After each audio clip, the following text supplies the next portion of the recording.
the Diddles. J-Dog back for your morning questions. And we only got a few, so it's going to be a quickie. But I think this is the last day for the weekly shout-out for Joey Marks. Yo, J-Dog, what's good in the hood? It's Joey Marks, 666, formerly Metal Musician 6996. Just here to promote my new skate video, Get Older, Get Stupider, for fans of the Jackass movies / TV shows, independent type videos, and skateboarding and other extreme sports. And stupid shit, check out the latest videos on the Joey Marks 666 YouTube channel called Get Older, Get Stupider, featuring myself getting lit on fire and a small cameo from Jason Mewes. A few order questions. Keith Tinsley, order question.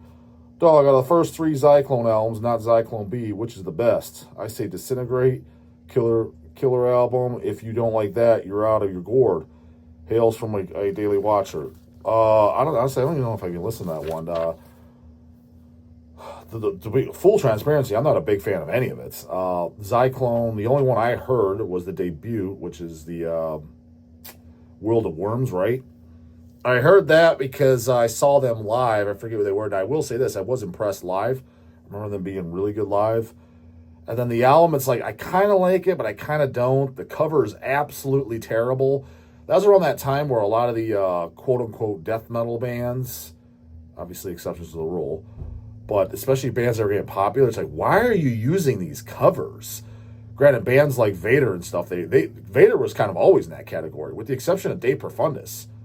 Their covers all suck. It's like, what is this? I mean, I guess Litany's fine. It's not great. It's fine. It's like, I guess it could pass as a death metal cover, but De Profundis is the only good cover they got. The rest is just shit. It all sucks. Hell, even Entombed and stuff. Left Hand Path, how is it? It's a good painting, you could say. How is that a good death metal cover? Like, Mom doesn't look at that and be like, oh man, stay away from this, Tommy. Like, you don't want to listen to these guys. That's what death metal should say. Like, Mom back in 1992 or whatever year it was, the good old days before this 2020s nonsense, should have been, oh no, I don't know, Billy. Can't get this one. Hence, Once Upon the Cross. Things like that. Like, Butchered at Birth. Like, yeah, that's what death metal should be. But, World of Worms, I mean, that's bad beyond bad, the cover. But I remember the music, it's kind of like, it's extreme and it's blasting. You could tell it's got some intent behind the lyrics. Like, at least I'd like to think so. But I got to be honest, dude, because isn't that some guys from Emperor or whatever? Those guys are a bunch of vag boys, too. Like, when it comes down to, like, I remember my teenage self, because obviously I've always liked black metal, mostly death metal, but, read the Lords of Chaos book, and, you're like, oh, these guys are, like, serious about what they're doing. Not really, dude. You watch interviews with them now and shit, dude. It's just a bunch of grandpas who aren't into metal by any stretch, a bunch of burnout freaking geezers. It's kind of a bunch of wimps, to be honest with you, dude. Again, exceptions to the rule, but, Cyclone B and stuff, it came off as all hateful and stuff like that. And it's like, I took it as serious, but I get the vibe that they kind of weren't. Like, but then the thing is, I think that in interviews they all claim that they are. It's like, but it's just a bunch of dorks that are gardening and doing stupid crap. I'm not saying them verbatim. It's just, I strongly get that vibe. I guarantee if I seen an interview with any of the guys from Cyclone or Cyclone B, it's a bunch of dad rock listening geezers who do gardening and a 9-to-5 job and loving life. And it's like, there's nothing wrong with that, but I'm just saying it's very the opposite of what they claim to be musically and lyrically. So that's kind of a turn off. It's like, oh, kind of the one kind of cool thing you had going for you. It's like, oh, that holds up. Again, I don't know for sure on Cyclone. I'm just using him as an example because that was the band that was brought up. Because several bands have fallen in that category over the years.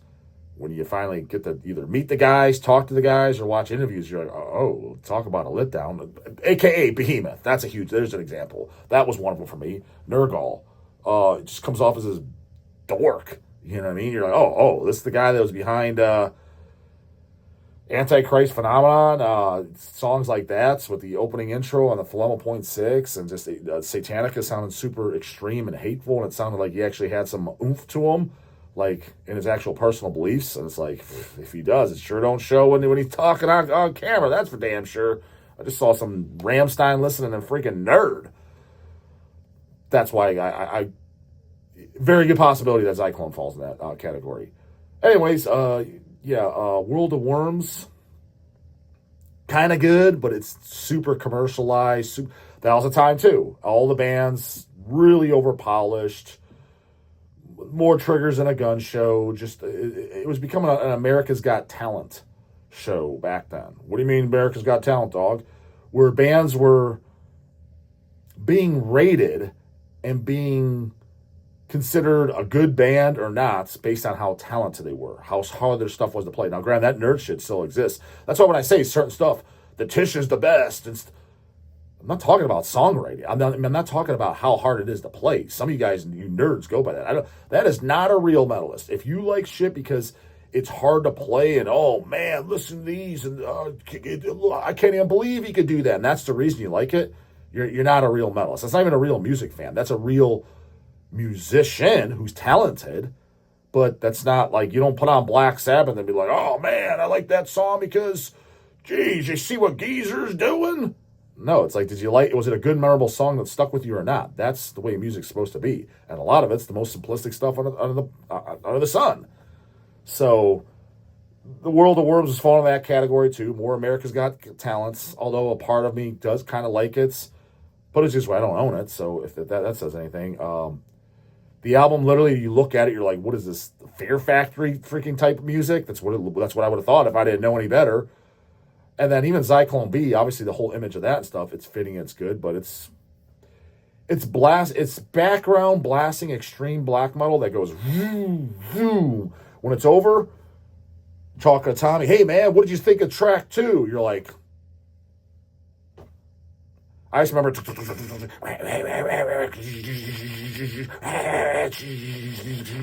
I don't remember a damn thing, and I've heard the album multiple times. Granted, it's been over a decade since I listened to it, but it didn't stand out. That's when you know you have a good album, man. You should be able to remember riffs and stuff like that from first listen. If you can't, by my definition, it's probably not very good. It's just probably not. That's how I define stuff now, too. If I'm buying it or whatever, I'm like, did anything stick to me whatsoever first listen? Now, I understand you're not going to memorize the whole damn thing from beginning to end first listen. There's going to be nothing like that. But it should have done something to when it's like, you can't hum a damn thing. And that's what Cyclone B is. You're like, it looks cool, and that kind of music is quote-unquote cool, and it's a masculine style of music that check, all the boxes it's stuff that I'm into. I'm like, where are the songs? I didn't hear any. Again, maybe I could revisit it. I don't think it's a bad album by any stretch. It's just, it gets, I think, more praise, even though I'm not saying it's praise left and right, but, in the black metal world, it gets some type of praise, I guess. It gets more than is justified. It's like, what's great about it? Like, honestly, can you hum a damn thing of it? Do you know any of the lyrics? Does any of it stick to you? I'm sure there's a few people out there that can, but I would say the overwhelming majority of people that say, I like Cyclone B, they can't air guitar a friggin' thing off there, and they can't recite a single lyric. So, I mean, was it really that goddamn great? I didn't think so. And then, the rest of the Cyclone, I didn't even bother to listen to it. Like, why would I? To be honest with you. Chad Apple, order question. Has the dog heard any of the recent Massacre albums? Cam Lee sounds killer. No. I mean, to me, it's just like, because Massacre was, for starters, the demos are by far the best. From Beyond's very good, and then they put out that turd that everybody, was it Promise or something? I didn't even bother listening to it. Then they're gone forever, then we're back! It's like, oh god, that's already a turnoff. And then they have that one full length that doesn't even have Cam on it, and then now they're back again, and Cam's back on it. It's like, homie, I'm confused. I'm checked out. I'm good. So, I'm sure it's fine, but I'm not against it, but I'll just listen to the demos of From Beyond. I'm good with that. Christopher Denman, what's up, J-Dog? Want to say I sincerely enjoy your video content, music, history, /suggestions, /hell, /rants. I appreciate and respect what you guys have built with your company. Stoked to hear about Mortician CDs dropping soon. Thank you again. Easy E says they're at press. Now, what I was told is they're supposed to be out for Halloween. When I'm recording this, this is October 30th, so Halloween Eve. And they're obviously not coming out then. I think it was 2 days ago. He says they're all at press. whatever that means. I don't even know anymore, dude. Whatever that means. Does that mean they're all coming out this year? Because to me, it is beyond stupid. If it's like, okay, December 17th, House by the Cemetery, Immortal Massacre come out, then the 20th, Hacked Up, and then a couple more weeks, Domain of Death, and it's like, dude, all of them should be here the same damn day. Like, what are you doing? So we'll see. I don't know. Supposedly they're all at press. So yeah, they're happening. Don't get me wrong, they're happening. I paid a big bag to the band to make sure that we can put them out. So they're definitely happening. There's no ifs, ands, kind of sort of buts about that.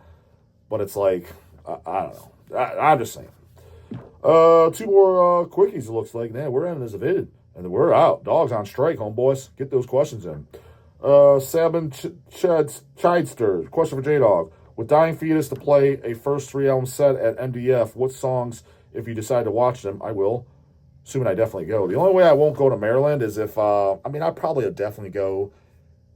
I got to set up interviews in advance, so if any of you guys know, since it's a dry video, and got nothing to talk about, to slightly drag it out more, is if you guys have any contacts to any of the guys in Grave, Jorgen, Ola, my goal is to interview all the original guys in Grave. It is all the original, right? If there's any T-boner, and I don't want them, I want the original guys from Into the Grave. I don't. Well, he's been in the band since 2010. So he joined last week. I don't care about any 2010 Grave album. The last thing I like by Grave is You'll Never See. So I don't care. Soul Us Up, I literally don't care. So if he's original Lookies only, that's what I want. And all of them, preferably, as a sit-down one interview. So if anybody you have that as contacts, feel free to send it to me. Earlier the better. The Crown, if you got any contacts to them, I would like to do an interview with the original guys, singer, whoever else is original. I don't know off the top of my head. Again, original guys. I don't want jabronis.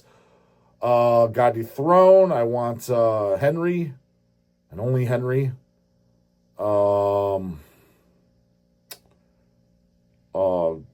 Old Man's Child, Galder, whatever, just him.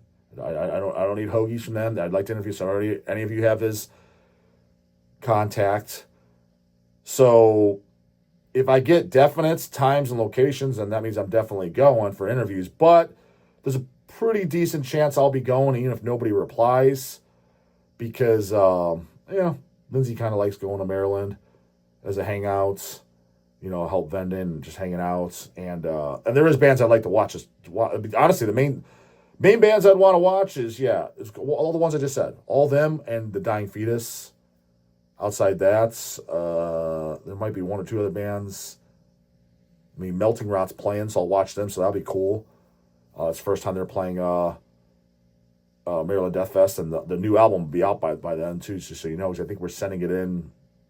I think it's going to press either December or January. Brand new studio album, Melting Rot. Now, that's going to be the Gore Grind release of the year. Well, that and the new Pharmacist, because that should be out theoretically. Not theoretically, it should be next year as well. We have the audio. I don't know if we have the layout materials and stuff, because Melting Rot I know is laid out. It's done. So that's ready to roll. So that's definitely going in. And I think Sea-Dog said that's when it's going in. December, January. Pharmacist, I didn't get a date, and I never seen a layouts. So that, I just know the audio's turned in because I heard it. But as far as which Dying Fetus songs would I like them to play, Blunt Force Trauma, first song off Purification Through Violence, is an absolute must in my opinion. In Times of War, off Destroy the Opposition, be great. Intentional Manslaughter. You figure that would be just a set all the time, but it used to be back in the day. But but Intentional Manslaughter for sure.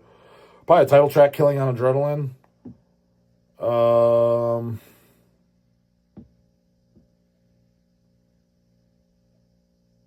I would say probably those for sure, because I wouldn't semi-expect them to do it, but since those are some of my faves, they probably would leave off. So I guess food for thought for them in case they watch any of my vids, which they don't.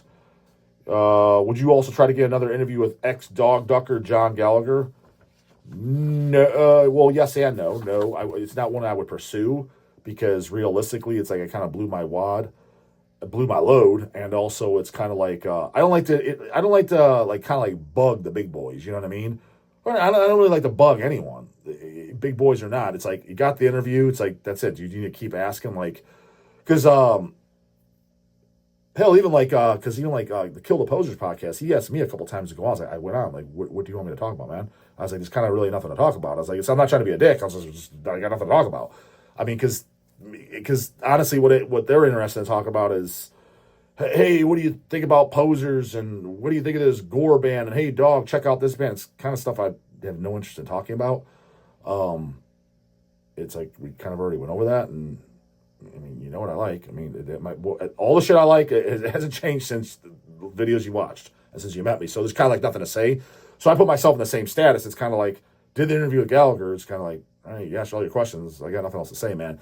Now, having said that, if he was to approach me and say, hey, man, if you ever want to do another one, and he's standing right there, I'm like, oh, hell yeah, let's do one today.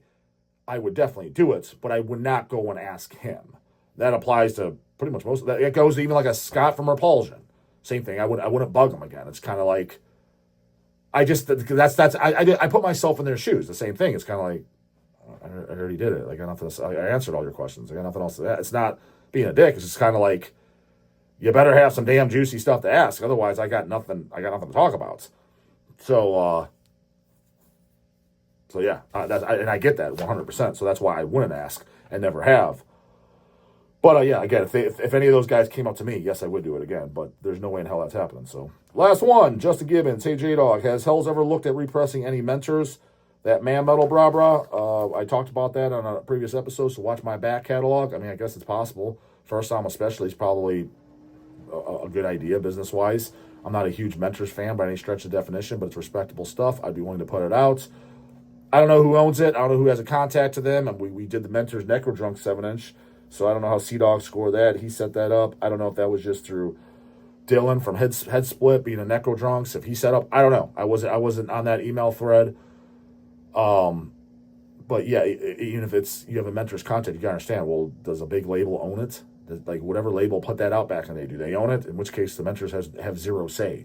Because I find it weird that it's to this day that's not available. It's not like, oh man, everybody forgot about that stuff. They just don't want to have nobody's interested in putting it out.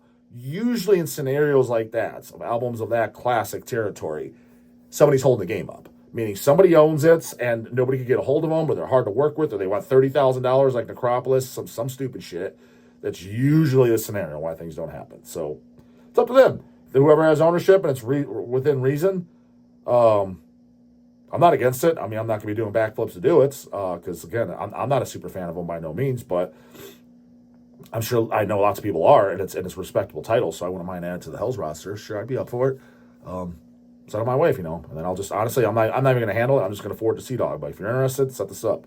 I got my own releases set up, so yeah, maybe not. We'll see. Get the damn questions. That's the last of them. Who knows? I don't even know what I'll do tomorrow. We'll see. Maybe pull up the comments. I'm sure that's a shit show, but nonetheless, if I have to do that, it's going to be 10-minute videos. So get them damn questions in the description box. How to do it, Bubbles. Also, if you want to Zoom, in the description box, how to do it. Later, goddammit.